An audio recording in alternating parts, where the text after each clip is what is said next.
শ্রীচরণে সুমাস্টার মশাই। কেমন আছেন আপনি? কেমন আছেন আপনারা? মোটা ফ্রেমের চশমার আড়ালে থাকা ওই চোখ দুটো ভালো আছে তো? ওই চোখ দুটো ছিল ভীষণ দুর্দান্ত, যার সামনে আমাদের সমস্ত লুকো ছাপা ধরা পড়ে যেত অনায়াসে।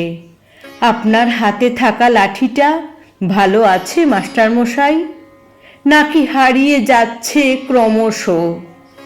এখনো পড়াতে পড়াতে ঘুমিয়ে পড়েন আগের মতো?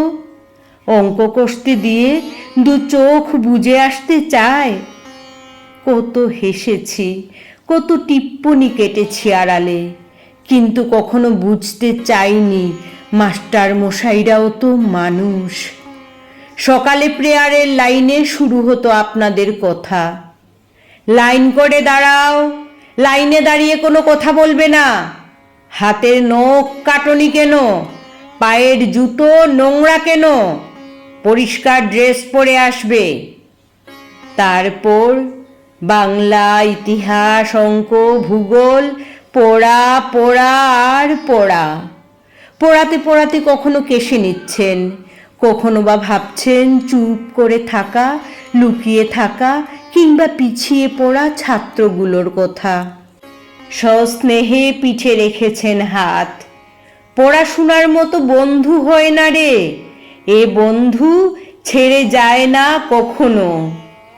যেবার ধর্ম ধর্ম বলে বন্ধ হলো দোকান, রাস্তায় নামলো পুলিশ, তখন আপনি বলেছিলেন, ওরে বেটা, আগে মানুষ হয়ে দেখা, শিবু আর মহিমে রক্ত কি আলাদা রে, বন্ধুর আবার জাত হয়। মাসের পর মাস, বছরের পর বছর, যুগের পর যুগ পড়িয়েছেন, বুঝিয়েছেন। পড়াতে পড়াতে আপনার চোখে পড়েছে ছানি, লেন্স ক্রমশ মোটা থেকে আরো মোটা হয়েছে। আপনি ঢুলে পড়েছেন, ঘুমে আপনার দু চোখ জড়িয়ে গেছে। আমরা হেসেছি, বিদ্রূপ করেছি আপনার ধুতি নিয়ে। আমরা সবাই বড় হয়ে গেলাম। আপনার লাঠিতে ঝোলানো হলো নিষেধ, আপনার বকুনি থেমে গেল পড়োয়ানার কাছে। আপনার স্নেহকে বদলে আমরা তার নাম দিলাম কর্তব্য। তবুও যখন পিছন ফিরে তাকাই, দেখি আমার ধুতি আর সুতির পাঞ্জাবি পরা মাস্টার মশাইকে। আপনি আবার হাতে লাঠি তুলে নিন মাস্টার মশাই, আমাদের পরবর্তী প্রজন্মকে প্রথমেই যে মানুষ বানাতে হবে।